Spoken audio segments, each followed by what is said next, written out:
Would you believe they sell this stuff in the store? It grows like weeds over here, everywhere. Some type of moss.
Looks straight enough.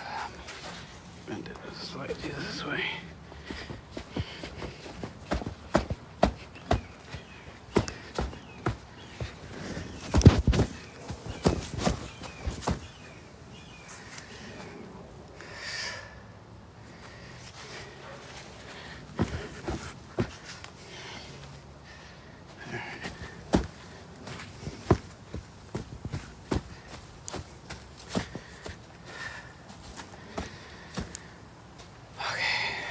Been super windy. Keeps knocking the mail down. Might have to stake it up. Oh, I'll just tie it from there to here. So I'm going about 3 feet off the fence. It should allow enough room for this thing to grow. Off to the next one.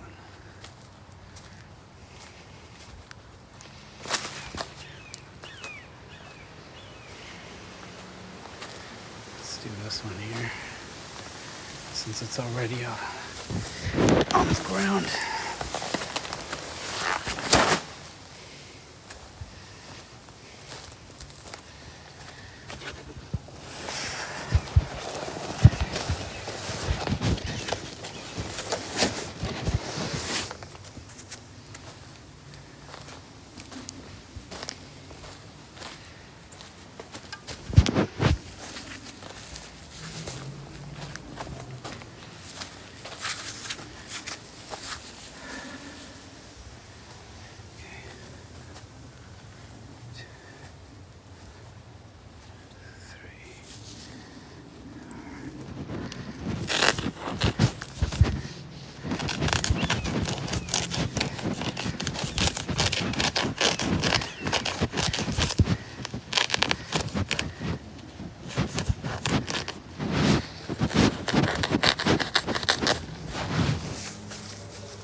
Sand pear. I'll find a spot for this here eventually. I think it needs a pollinator. Not just a pollinator, but a compatible one. So I think the Bartlett that I have, no, not Bartlett, Spalding that I have might be a compatible one. We'll see. I don't get too excited about pears. Just, I grew up with pears, so I get excited about all the stuff I never heard of, like the different garcinias and mangoes. etc.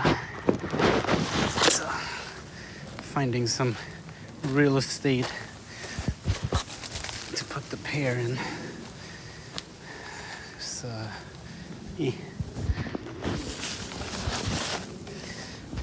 maybe I'll do that one by the road in the front yard.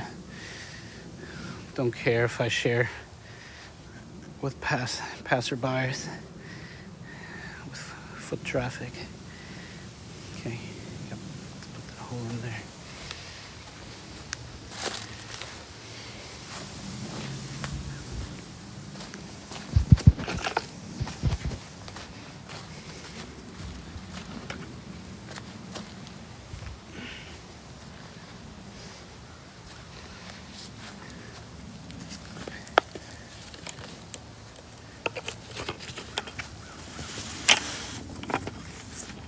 Voila.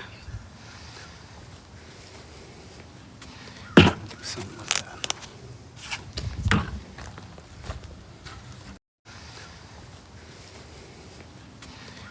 Something like that.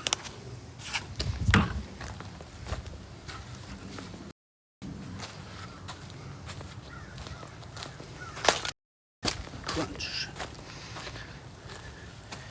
Squish the hell out of that leaf.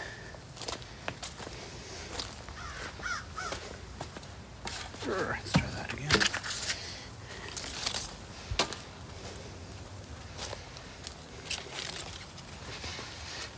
This is a Garcinia right here. Which one? Achacharu. Never tried it. I hear it's one of the better tasting fruits out there. I have a different achacha in the ground. It's been in the ground for about 3 years now. So I hope it's gonna fruit for me here within the next season or two.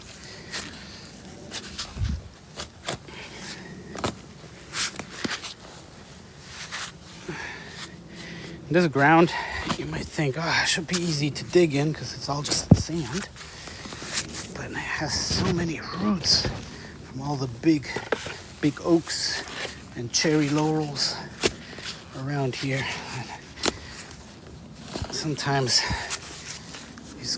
you dig an inch and then you gotta cut some roots.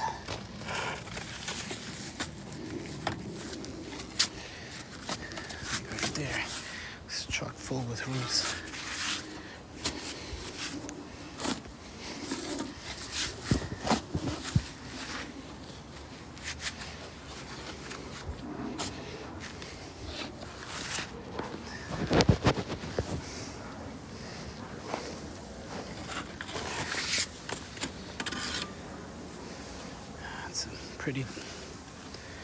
Pretty big root ball. All right. Let me go sideways a little bit. Make it wider.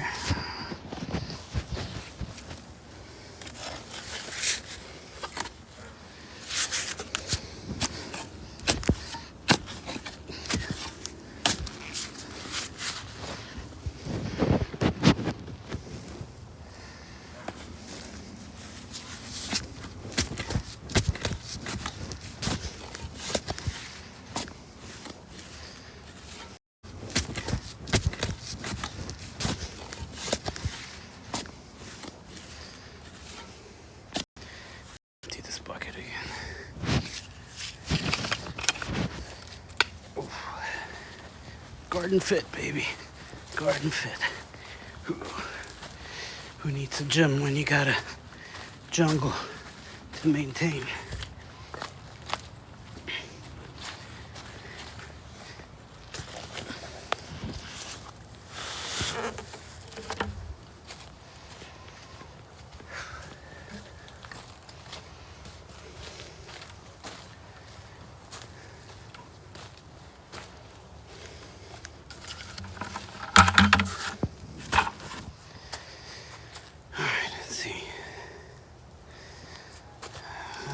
Getting there.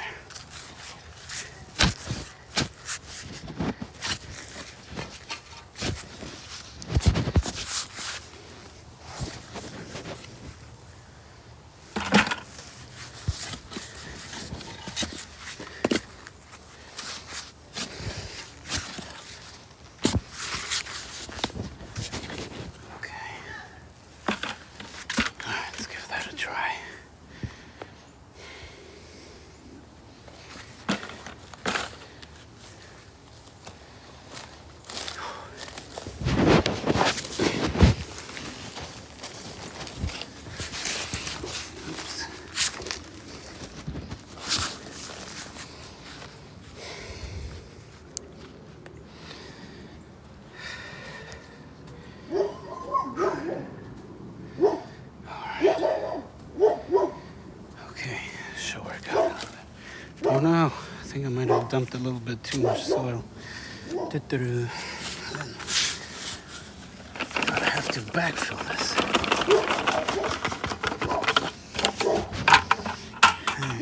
Dumbass.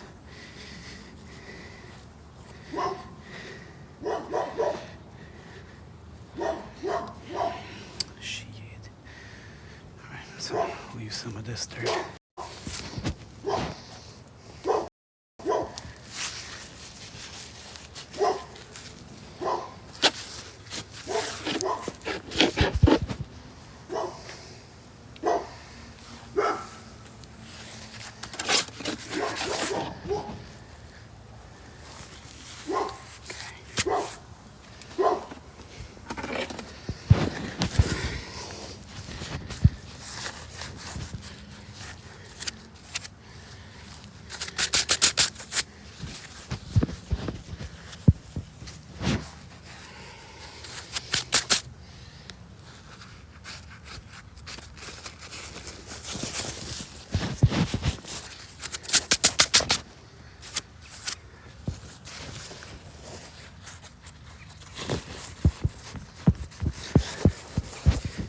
Eventually I'm gonna remove this here as the bananas start to create their own mulch by chopping and dropping.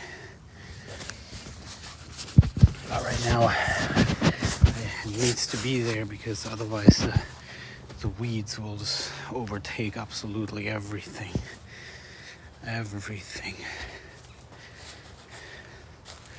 The more I learn about the Florida landscape and how it used to be, etc., with sort of natural food forests and so on, like around most of the world before these big monocrop farms took over and so on. It's hard to believe anyone was going hungry back in the day, because I mean everything wants to grow here. All the stuff you don't want, or well, you know, the crazy thing is that the more I've been doing this whole food forest experience and permaculture and so on, the more I've been learning about what I think of as weeds, but are actually really just edibles or medicinal or both. So it's been quite the fun learning experience. Like this stuff here, for example. I think it's just a weed. It grows these beautiful flowers, like a nice blue flower, and they mainly bloom during the morning and then they close up again. But some folks, they take these stalks and they cook them up like asparagus, and everything about this here is medicinal. So it's called spiderwort. It's gorgeous. And so, but I don't know, unless somebody actually shows me how to like prepare it and do it, and unless somebody actually cooks it for me, and you know, and so on, and I get exposed to that, it's more mainly a mental thing, a mental barrier, you know. But it's kind of why I'm doing this whole food forest experience, so I kind of get this connection back to earth, I guess, you know, learn where food is really coming from, etc. You know, I didn't grow up in a farm or anything, you know, so.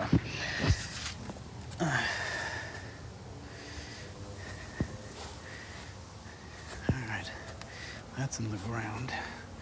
Hopefully we gotta catch a break in the wind here. Okay, let's do the next one. Yeah, I think I'll do just fine there. Dwarf Bananas. It's supposed to be one of the best tasting bananas. If you have to choose one online, I always hear Dwarf Bananas. Oh, this one here is the, let me see, 20 coho. Alright, 20 coho. Let's get you out of here.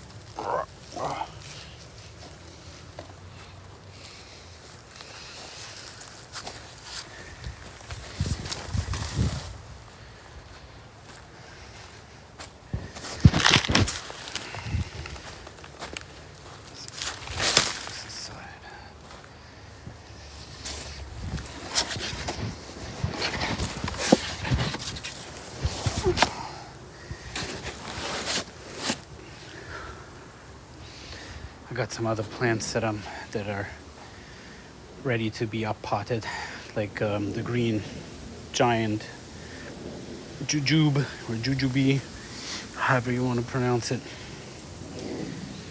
It's probably the closest thing we can get to a nice crispy green apple here in Florida. It's just too hot where I live. I don't get enough chill hours. Didn't deter me from getting some apples during my Pokemon phase at the early stages when I, collect them all,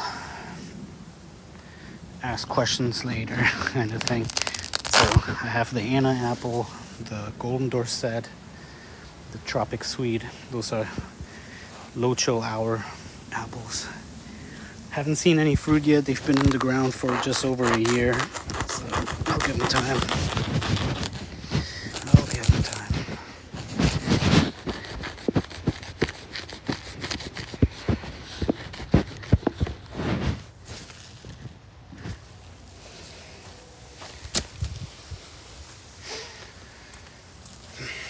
Now, of course, I'll have to run actually, I can probably run a dripper from this line into there.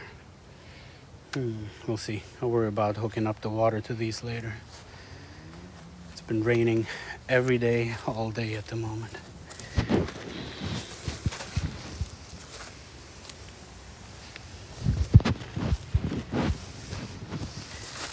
All right. Just be forewarned. I will scream like a little girl when I see a snake. It has happened before.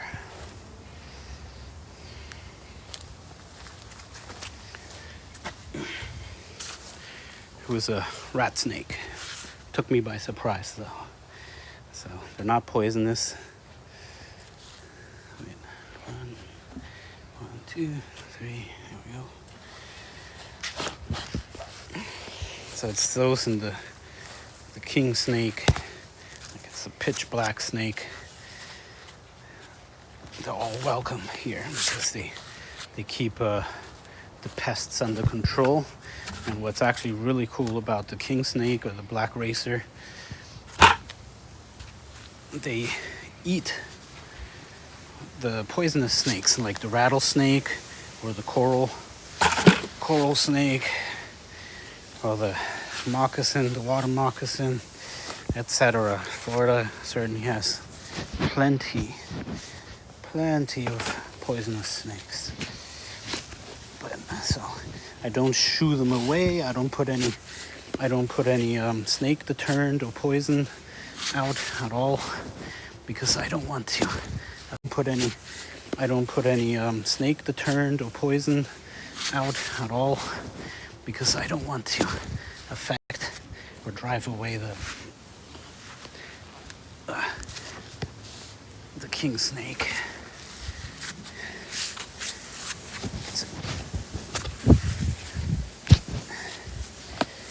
I'll get over my snake phobia to accommodate those guys.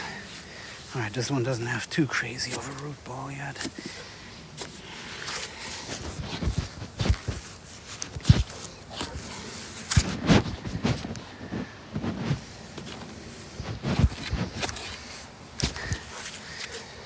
So I have about, 20 different varieties of bananas. And for one person to maintain bananas, you're already talking about enough work with just 3 clumps of bananas. So with 20, it quickly becomes a full-time job.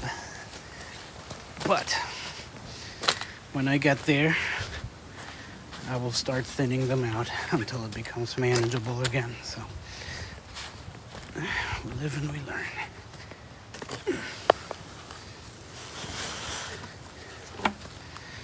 And that's, unless you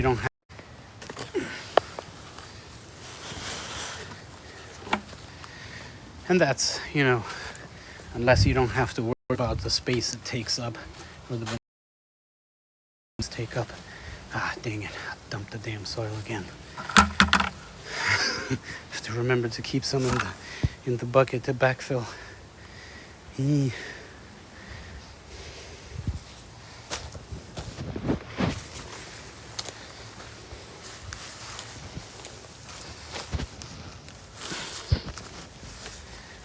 let's backfill with the good soil.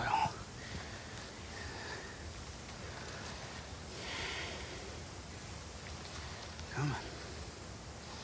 Stay. Nope, doesn't want to.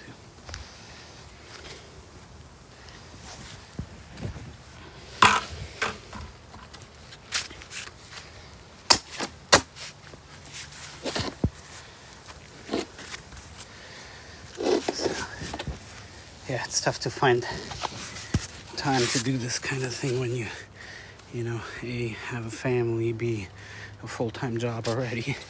So I can quickly become a little overbearing. There you go. There we go. But it's usually just an initial investment of time, and then usually you can just kind of dial it back and spend maybe 2 hours a week, if that, on maintenance. Plus I usually just do it at night when everybody is asleep. That was my insomnia food forest sessions.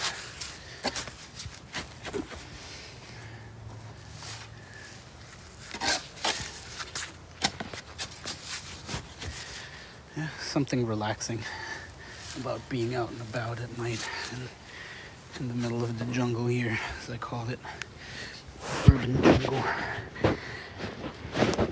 It's rather peaceful. Having all your little night critters give you company, like the raccoons and owls and so on. It's always fun when you all of a sudden spot a pair of eyes just kind of watching you from the tree canopy, or from the jungle peering in. When I first started doing that, it took me off guard at first a few times. Because we do have bears. So I don't know if bears' eyes reflect. I'm gonna have to look that up. Maybe not. Or apparently. But yeah, we do have bears, but luckily I haven't noticed one at night. Did come across one in the daylight. Mama bear and the cub just came out of the jungle. So that was a tense moment there for a little standoff, but she quickly retreated back into the... And that's something you don't want to come across usually, mama bear and the cubs. Yeah. Time to renew this. Bear and the cubs. Yeah. Time to renew this.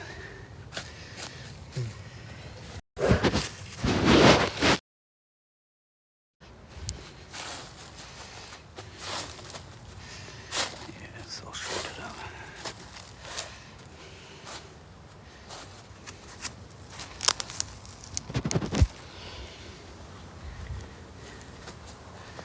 Okay. Into coal hole in the ground.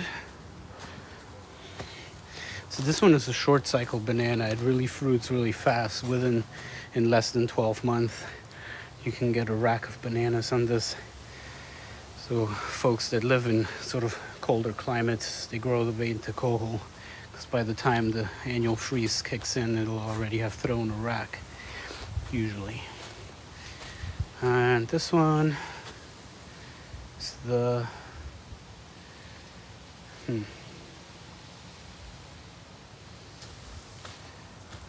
not the dwarf banana.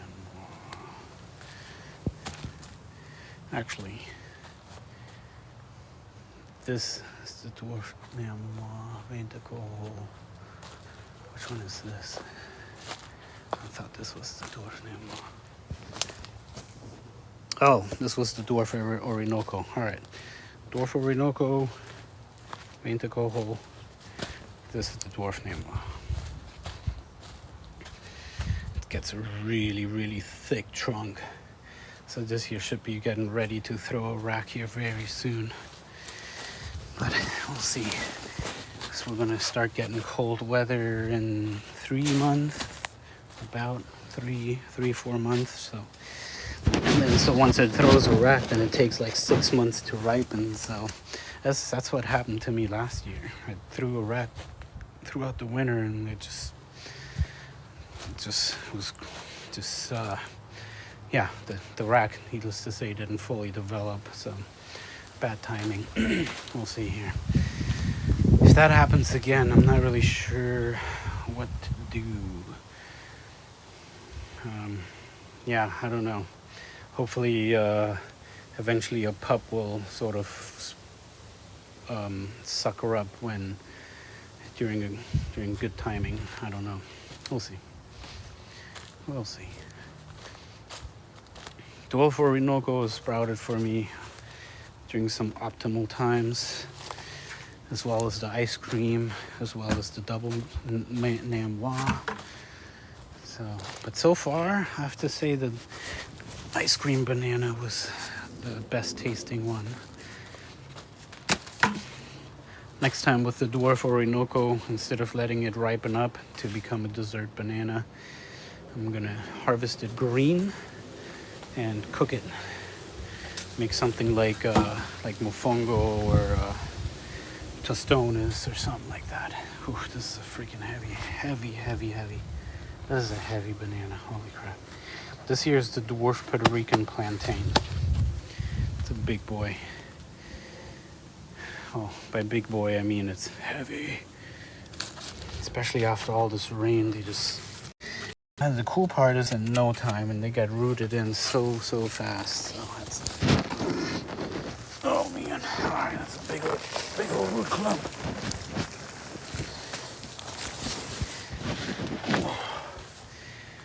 Yeah. Usually when you transplant them, I chop off all the leaves, I trim all of the roots, and it comes back right away, like nothing ever happened.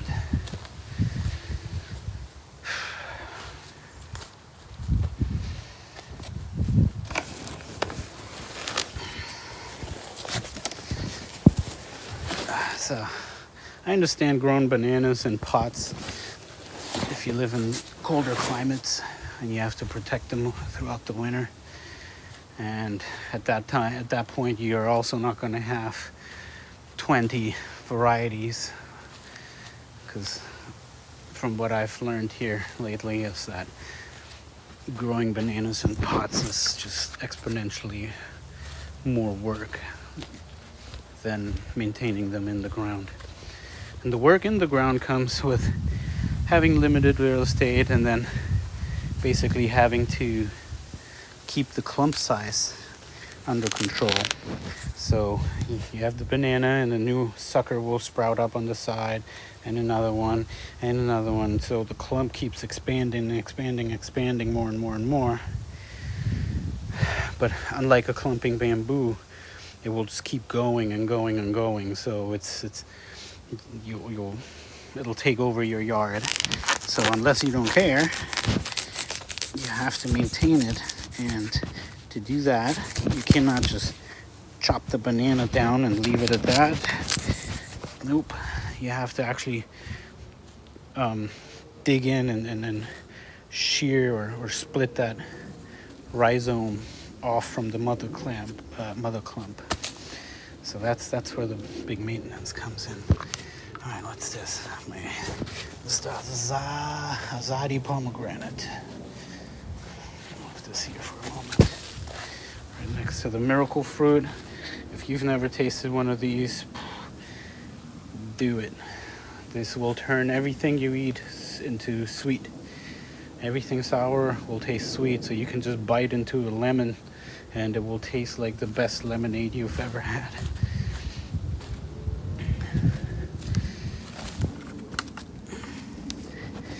So one day, went on a trip with a buddy of mine, and I thought it would be something fun to, what I call, do some flavor tripping. And I brought a few of those And then we tasted them and tried it out, and sure enough, it turned everything very sweet, almost too sweet. Plus it was, our first time trying it out, so, didn't really know what to expect. But then, of course, we didn't realize that, we were also drinking a couple of beers, and it also turned the beers into something sweet. Dragon fruit, yellow, nice. It's this middle one here, actually. That's the yellow one amongst this trash heap of buckets. I totally neglected these dragon fruits. That's going to be another project, kind of restaking them up or whatever. We'll see. Yeah, so it tasted like a sweet beer, like a radler. If you don't know what that is, it's a... Yeah, so it tasted like a sweet beer, like a radler. If you don't know what that is, it's a beer with lemon soda, like a Sprite kind of. Yeah, that was just too much of a good thing. And food too. So we had to wait like 2 hours before our taste buds somewhat returned to normal.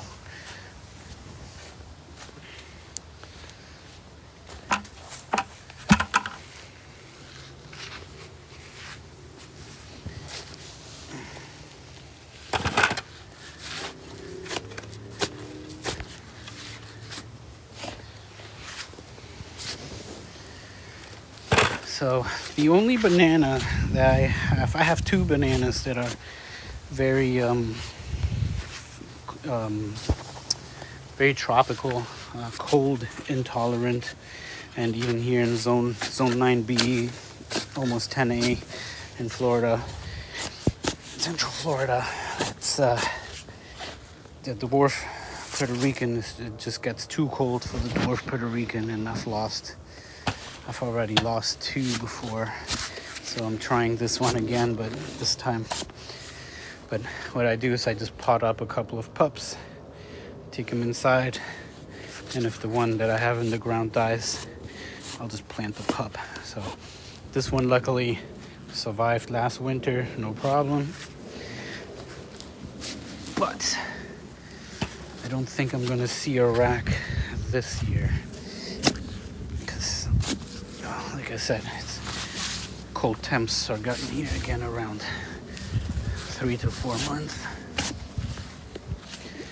And it doesn't get freezing, so supposedly we're going to have another nice mild winter again. Even though last winter we hit 32s, but it was in a spot where it easily survived even a quick dip into the 32 Fahrenheit range. Let's see, a couple more.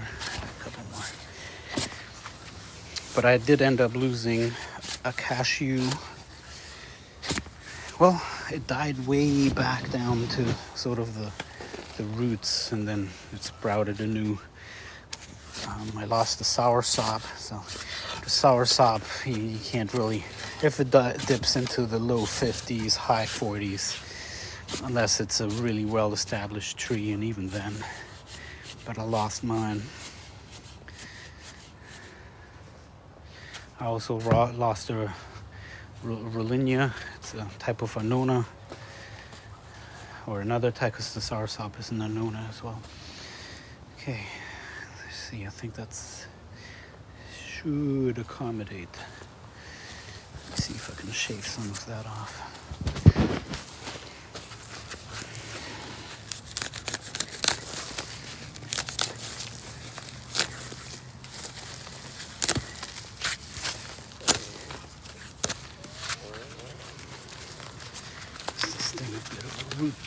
Root prune. Alright, I'll leave the rest. Alright, man. It's quite the exercise.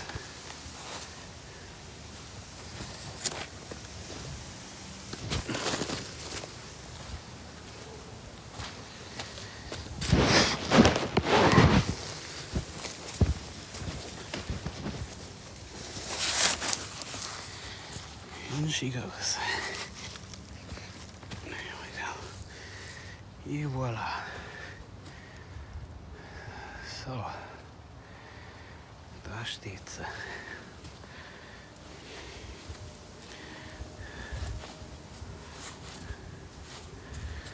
Puerto Rico.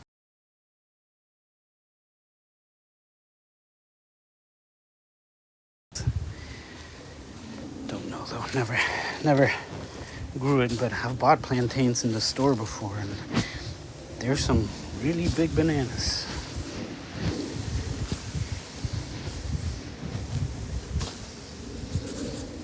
So I can only imagine the tree. I know bananas are not trees, but for the sake of this thing, I can only imagine they get huge.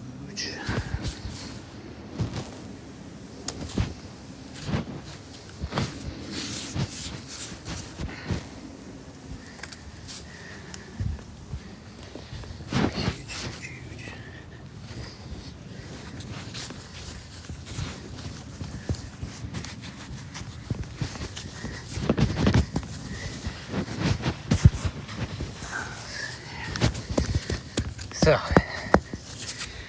this is just straight sand.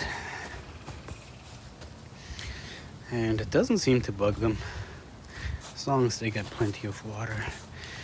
And, well, I'm not mulching here yet. So, the other bananas that I have, these get mulched very heavily, and I get racks, so you just gotta keep the amount of plants you have per clump down to maybe 3 or 4, so that they don't compete too much for nutrients and water, and you'll get some quality bananas. Okay, hopefully this will withstand the winds here. Oh, we'll see. Like I said, I'll just time to the fence posts here. I'm trying to keep a 3-foot space between the fence posts and the bananas, so that they don't, I'll be able to control the clump size by the time it gets to the fence here, and hopefully it just won't shred this to pieces. Even if it does, don't care, because then I'll have enough privacy for the bananas.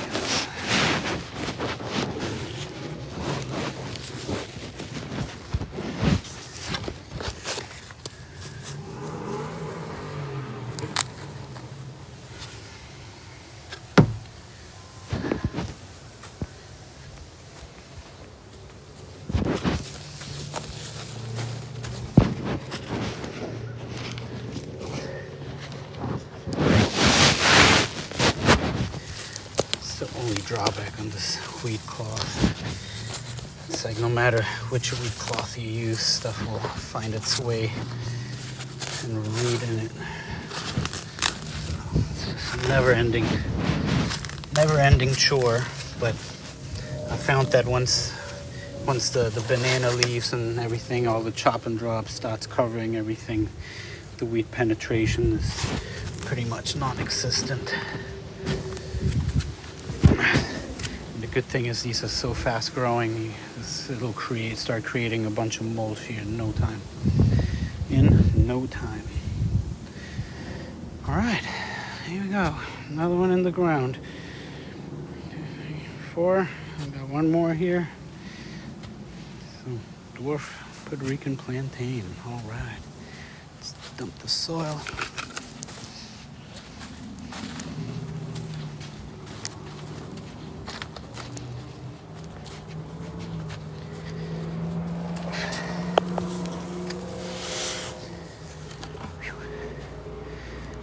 This is really good spinach, or spinach substitute, sternum.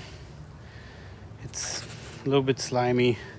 I recommend cooking it. Gets rid of the slime some, plus it's relatively high in oxalates, but still not nearly as high as your classic spinach. So it's but it grows way better in the tropics. It doesn't bolt or anything like that. It's a perennial, and it makes a nice chop and drop and ground cover. And next to it, I have the miracle leaf, I think it's called. It's like a succulent. If I take this leaf and I throw it on the floor, it will grow into a new plant. That's how quickly this propagates. But if you got issues with, say, kidney stones or anything like that, this here does a tremendous job, supposedly, if you believe the internet. Got some pigeon peas coming up here. They're a nitrogen fixer. I grow these in between all of the fruit trees. In this case, it's an avocado and white mulberry. So I pretty much stuff everything I can in between. This year I cleared out a little bit now to make room for this miracle fruit. I put it here because it's supposed to be somewhat shade tolerant, right next to a starfruit and elderberry and an edible hibiscus and a moringa, Mexican sunflower, also the salad tree, what is it called? South Sea lettuce tree, something like that.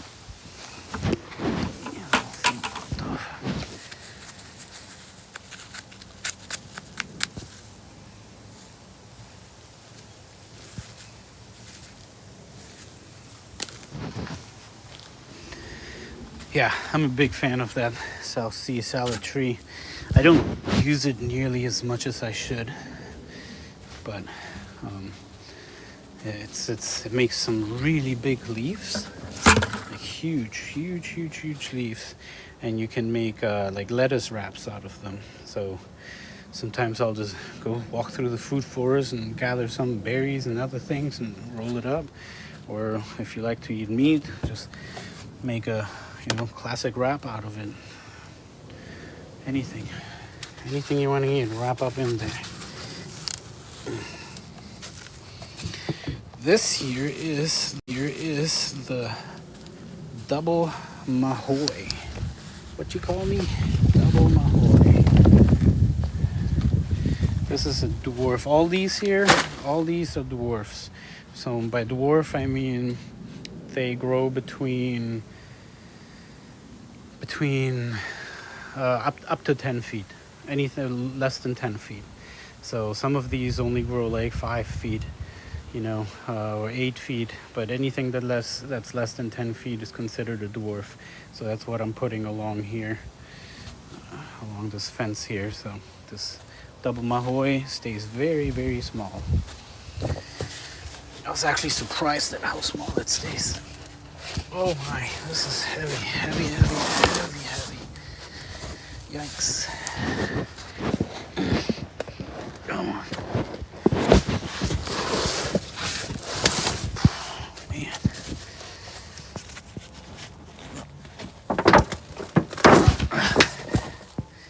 That was my foot. Alright. Okay. Yeah. Yeah, imagine having to repot, and even dwarfs, you need a minimum of like a 25 gallon, I think, for us to even see a rack on there, for them to be productive. So that's so you have to annually, every year, basically repot a banana. No way. I mean, if you got one and it's your baby, it's whatever. It's exotic to have a banana in a cold climate, but you can even grow them indoor with adequate light.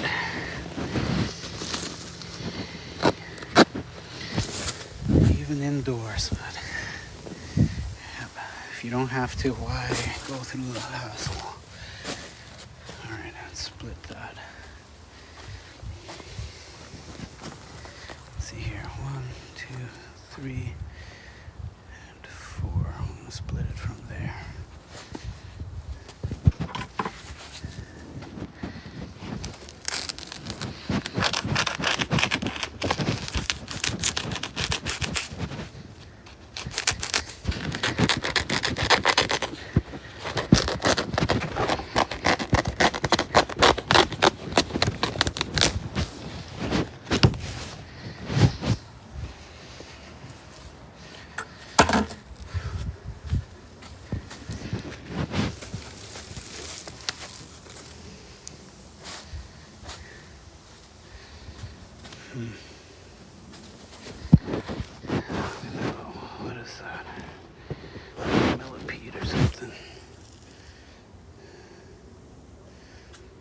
Get out of here.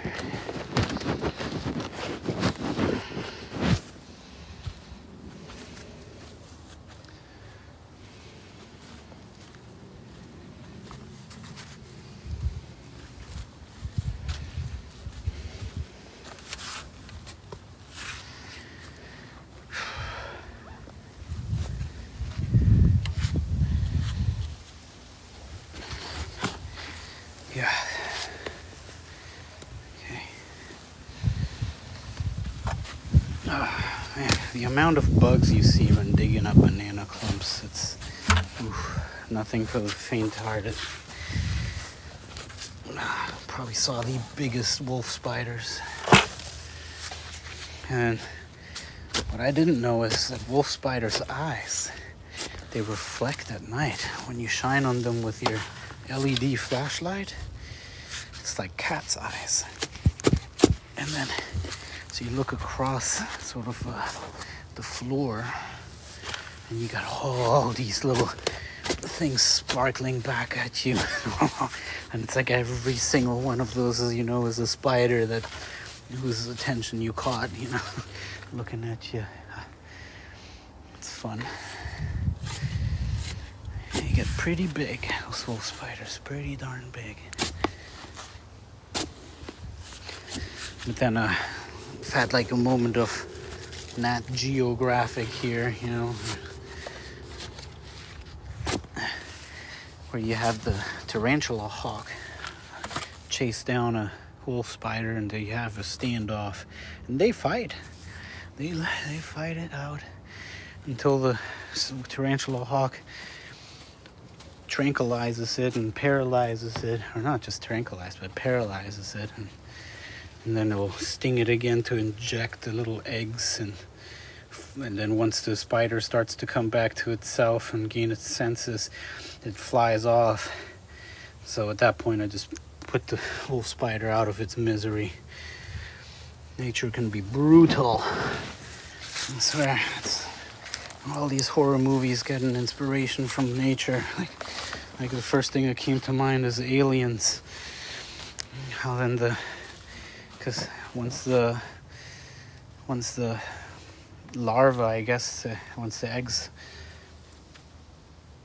hatch, the larva will just eat that spider from the inside out.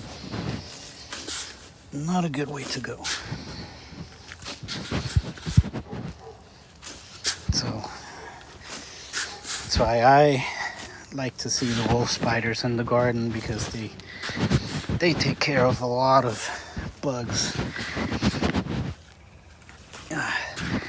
The wife's gotten bit by a wolf spider before, so that's when we found out that they're not poisonous.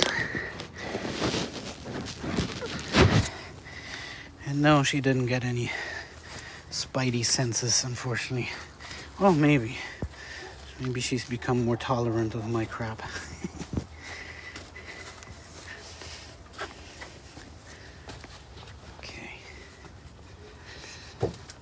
So, yeah, hopefully it's not too deep, where then the trunk will just rot away if it gets too moist. I'll find out.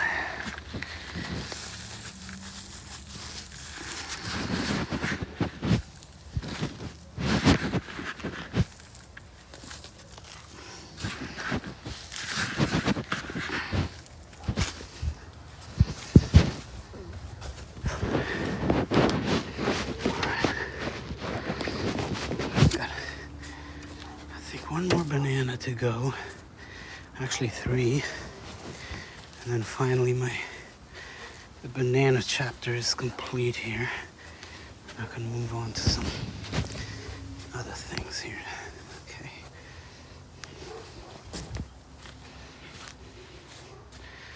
Yep, fairly straight.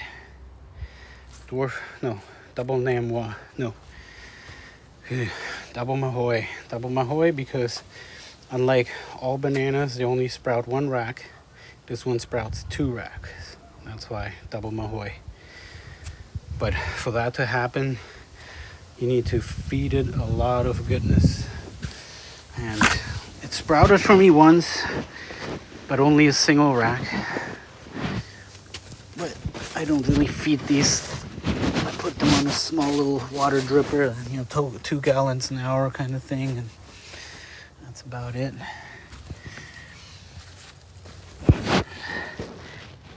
The farm where I picked this banana up showed me he had a double rack going, but he has it right next to his rabbit cages. His meat, he grows rabbits for meat, and so all that manure did really good for that double Mahoy. I really enjoyed that, all that food and nutrition.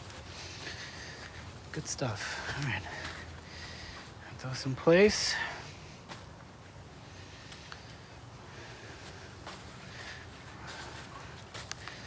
So maybe tonight or tomorrow night I'll go in and I'll have to spread these out again throughout here. And as these clumps grow, I'll find new spaces for these. Those are all mangoes, different kinds of mangoes, different varieties of mangoes. That's kind of what bananas is really what kind of got me started. And you quickly learn, all these different types of bananas. It's your Pokemon stage of the of gardening, early stages of gardening, where you just gotta have it all, collect it all.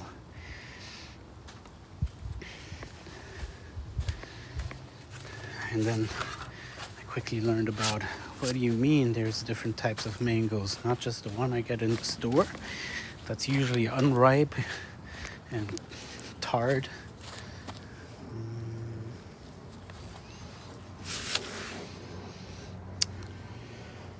So there's a pear in here that I'm gonna rip up. It's the Spalding pear. And I haven't, in the 3 years that I've had it in this spot there, I've not even seen a single flower on that thing. So I'm pretty sure it's way too shaded. It's shaded out too much by this big old oak tree above. And the patch, like sort of, I guess, an agroforestry row in front of it, and now with these bananas in addition, so it's going to get way too shaded. So alongside with these other pear and the jujube, the honey jar jujube, I'm going to plant those into the front yard by the street, where they get sun all day long, every day, all day long. All right, let me move this thing out of the way.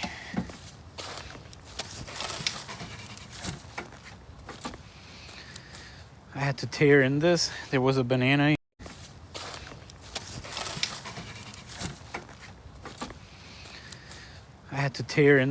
There was a banana here, the Dwarf Bananas. It started growing into these rocks. This was a retention wall. See, and I don't know how it found its way up through 2 feet of dirt and rocks, but it sure did.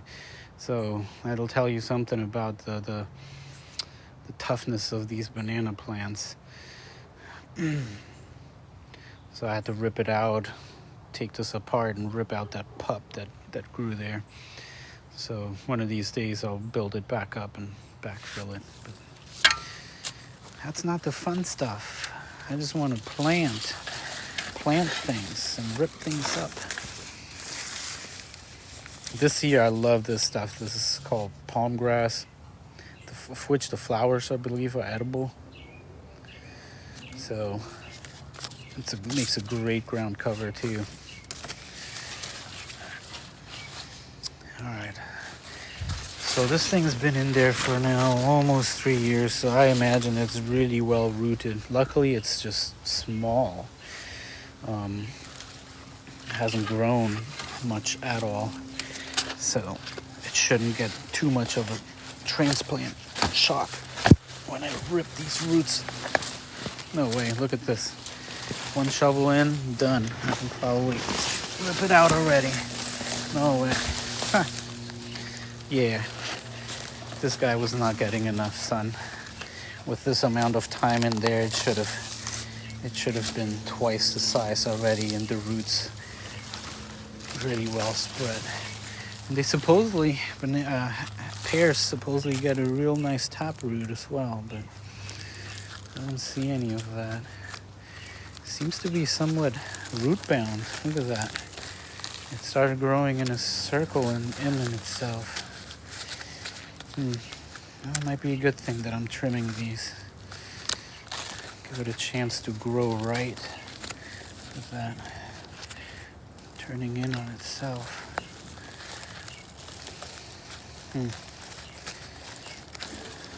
Yeah. Wow. I mean, it looks healthy. It's a beautiful ornamental. Let me see, Baldwin. Yep, Baldwin pear. Beautiful ornamental, but I'm not growing it for its ornamental value here. I want tasty treats. So, out you go. I'll put you in a pot for now until I find a better spot for it. Let's take a look at it. There it is. There she is. Baldwin pear. At least 2 years of growth. I did trim it back once. See, you can see it here. I usually do my first trim at knee height, then another one at sort of hips, and then I maintain them at shoulder height, all of the fruit trees, even the big old mulberries and etc.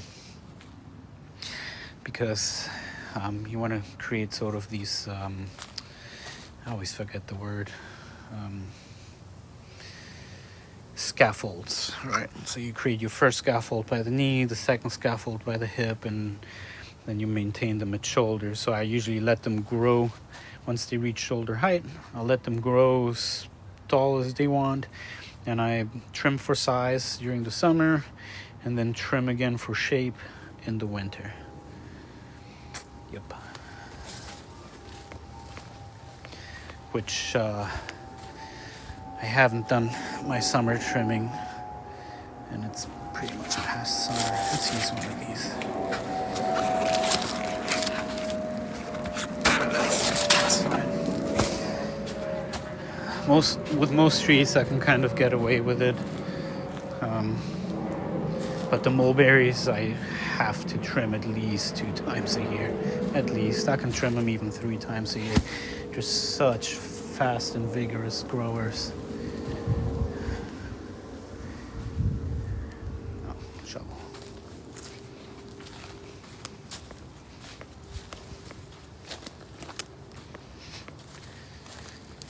So here, I'm gonna put the strawberry guava.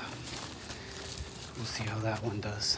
Supposedly it just handles the partial shade a little bit better while still maybe not giving you the best fruit production, but good enough. On top of that, it's just I'm not all that excited about strawberry guavas.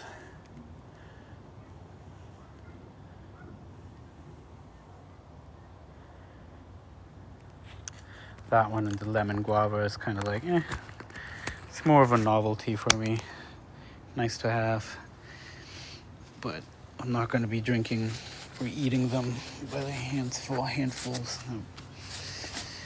I'll like add one of those, like when the Barbie pink fruits, that one is delicious.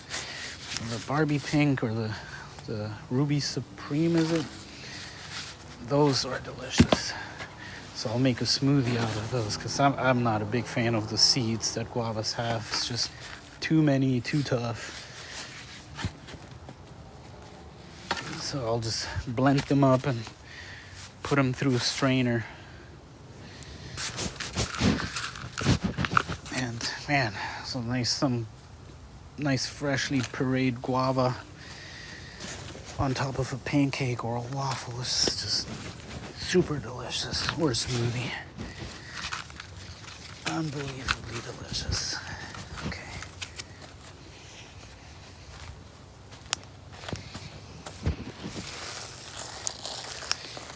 go. And the next time I put it in the ground, I'm gonna shave back some of these roots so they don't continue going in a circle.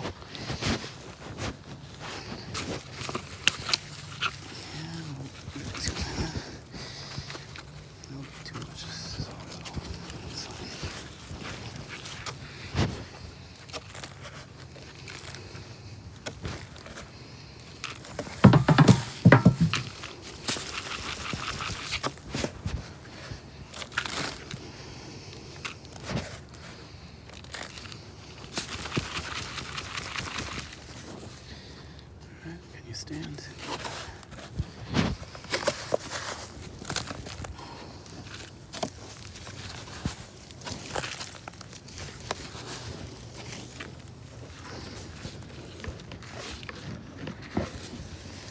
Baldwin pear. I don't even know if I'm going to plant this one, to be honest. This one just might stay in a pot until I get tired of it. Better give me some fruit soon.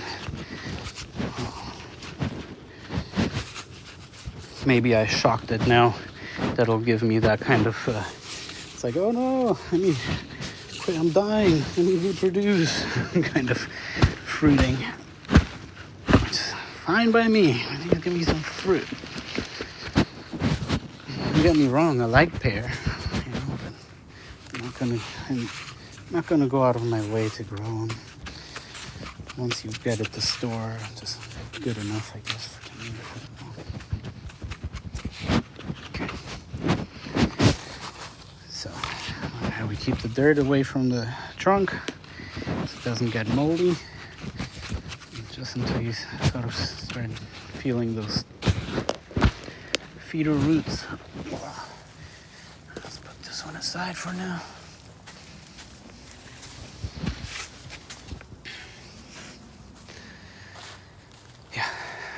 Good. See, I got more of that Suriname cherry. Wow. Spinach. You just take a cutting, snip it off, stick it in the ground somewhere, and it'll create a new clump. So this one I was actually very excited about. This is that hardy kiwi, the kiwi berry. It's like grows these little tiny kiwis. Super delicious. I'm a huge fan. And I had 2 females and 2 males, but all but one male died on me. It just gets too hot here in Florida, in central Florida, for these to do well. But for some reason, so this year I got the spot I planted it in. Gets afternoon sun. It's cool for the most part, so it really liked the spot, and it flowered and everything. But actually, I don't know. I meant to look it up online whether this is the male or the female. I don't remember. I took a picture of the flowers, so I have to see what they look like. So I may, if it's a male or a female, I may get the other one more time and try it one more time. We'll see. I'm such a fan of those little kiwi berries. Yeah. Yep. Oh, if you don't first succeed, try again. And again. And again. And again. And again. This is a new acquisition here I'm super excited about. Malay apple. It's in the, it says it there, Syzygium. It's like wax apple related, wax jambu, a water apple, a rose apple. And this one supposedly very similar to those, but way more aromatic, strawberry-like flavor, etc. Yeah. This is the kaffir lime. If you like Thai food or want to add some like limey or lemony kind of essence to your food, like fish or pancakes, cakes, whatever, you chop these leaves really fine, and they have such a really pleasant citrus aroma. It's really, really nice. And more citrus. Bear's lemon. I hear Bear's lemon is one of the best tasting ones. Pakistan mulberry. It's looking like a little Charlie Brown tree, but it's coming back. I had to take it from I had planted it here, and it's just super shaded back here. So I put a Camellia sinensis in there, just in a pot to see how it likes it. But yeah, it was way too much shade in here for that mulberry. And mulberries can tolerate a little bit of shade, partial shade, dapple light. Which is why I put like the Hanona Montana here, because I'm not about the fruit, I'm mainly about the leaves. So I put it in the shade because I don't grow it for its fruit production. Same with the cinnamon.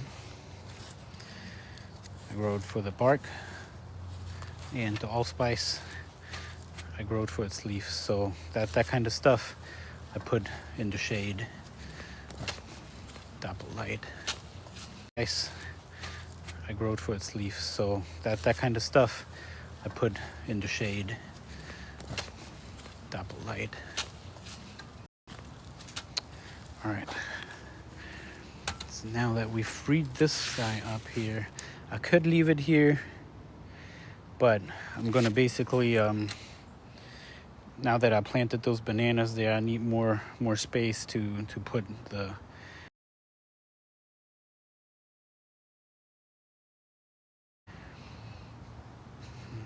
might put all those mangoes here, we'll see. But in order to do that, I'm gonna basically rip up this banana. It's a Dwarf Lacatan. Even though it says dwarf, it still grows pretty darn vigorous from what I read. So that's why I didn't put it alongside that fence. Not that I have room anyways, but. And key lime. It's another Charlie Brown tree. It just kind of dried out on me, I think. I don't know what happened. But super thorny. So I don't know. Not all that excited about it. Ripping that up, and another Dwarf Orinoco, which I already have. So, and I'm gonna basically create a big old forestry row down the line here, and that's where I'll plant these and just kind of let them thrive on neglect. Let them do what they do. So that's gonna be a fun project that I'll do one of these nights here coming up. So tune in if you're interested. I'm going to create a whole new agroforestry row down this line here with chaya and katuk and edible hibiscus, the lettuce tree and different types of spinaches, etc., etc., etc. So just all the way down the row. Bananas, some groomy chamas, maybe a Rio cherry of the Rio Grande, and so on. Okay. Touching a big old log here.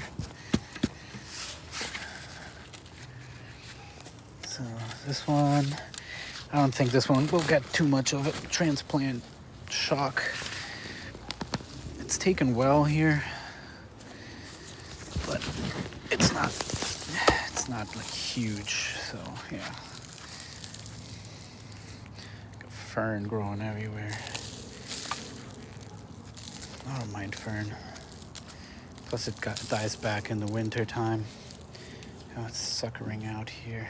So see, so when I make my trimming video here, I'll probably just wait for the winter, I don't know. But I'm gonna basically shape this up, all of the trees, shape them up into a little lollipop. Most of them. I think the pomegranate I'm gonna leave bushy, as well as the Barbados cherry. I'll leave that one bushy as well. Because otherwise, if you try to make the Barbados cherry into a lollipop, then you're just gonna be spending a ton of time trimming out the suckers.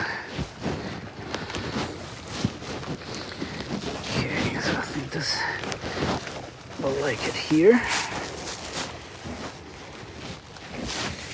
It's very mulchy, all the leaves,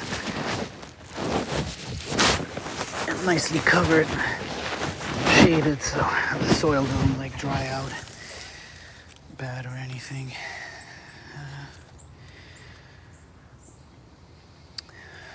Where's the dripper for this stuff? Dripper. I know there's spiders in here and whatnot. I try not to think about it too much. Got gloves on. Hey, there you are. Oh, what is this? A 1 gallon dripper. Make sure that's right there by the root ball. And then I also got this sort of drip line running all along this bed, mainly for when I first planted all these, to keep them nice and moist and watered. All right, let's see how it does. So one thing I got going for myself here is that it's rainy season, so I don't have to worry about drying out too much. Plus I got the drippers, so.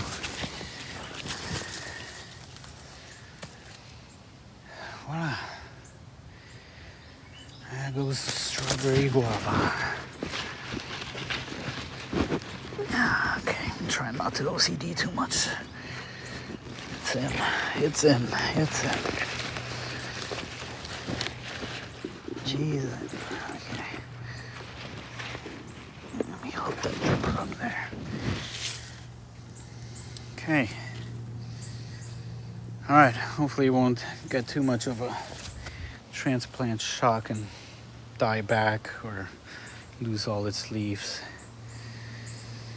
Fingers crossed. Maybe I should have planted it a little deeper. Here I go, OCDing. Hold on. Yeah, hold on. A little deeper. Little deeper. Little deeper.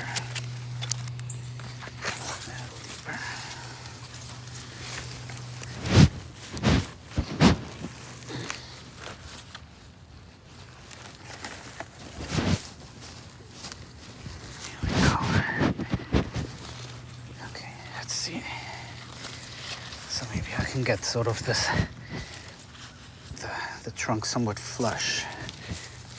Oh, a little like, so in Florida, you don't plant into the ground, you plant up, right? So the soil is just usually sand, but there's been so much mulch from the leaves and so on. This is some good quality soil by now. It's really dark, almost black. So this was just pure sand at some point. So yeah, usually you mound it up here in Florida and then plant it sort of into the mound a little bit. Because either, depending on where you live, it'll flood or rain so much, you know, it'll get too wet and die back or rot or whatever. So plus the roots, you know, there's nothing in the sand really, like no nutrition. It's whatever you put in. So we plant that. So it's somewhat mounted up, but at least the roots are all covered. Some nice moist soil, so hopefully it'll be unscathed here. I was gonna put a jabuticaba here, the red, but I personally like to keep those in pots. But yeah, I don't know. I didn't want to buy one, and the one I have, I just want to keep it in a pot. So there's that. And if I ever change my mind, guess what? I'll rip this one up again. I've probably ripped this one up and replanted it, like this is its third or fourth time already. You know, I'll plant it and then I just, you know, decide that, oh, I like another spot better for it. And that's just, and you can do that with most, especially if they're not, you know, mature, very mature and in a spot already for a really long time with a really big root system, etc. So it works. It works. It works. There's a shovel.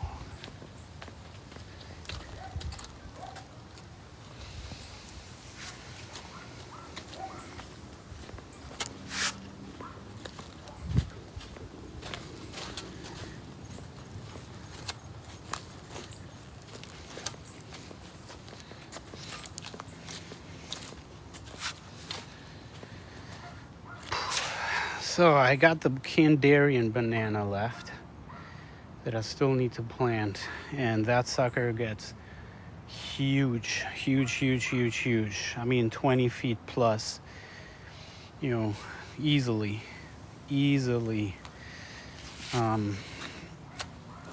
So that's a giant banana, and I'm thinking, I don't know, I really don't know really where I'm gonna plant that one just yet. I have 3 spots. Well, essentially I have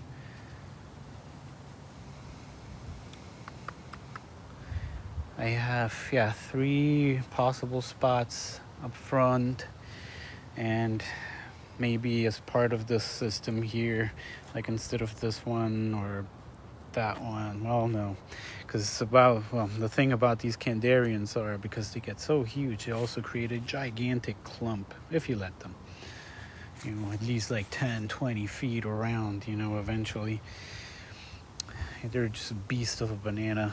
So I might actually put it, I don't know, all the sun comes in here. So anyways, as you can tell, I'm gonna have to OCD about that one a little bit, which I'm not gonna do that one tonight. Maybe tonight. We'll see. All right, I think I've had enough for now. All right, well, hopefully I'll see you guys again later.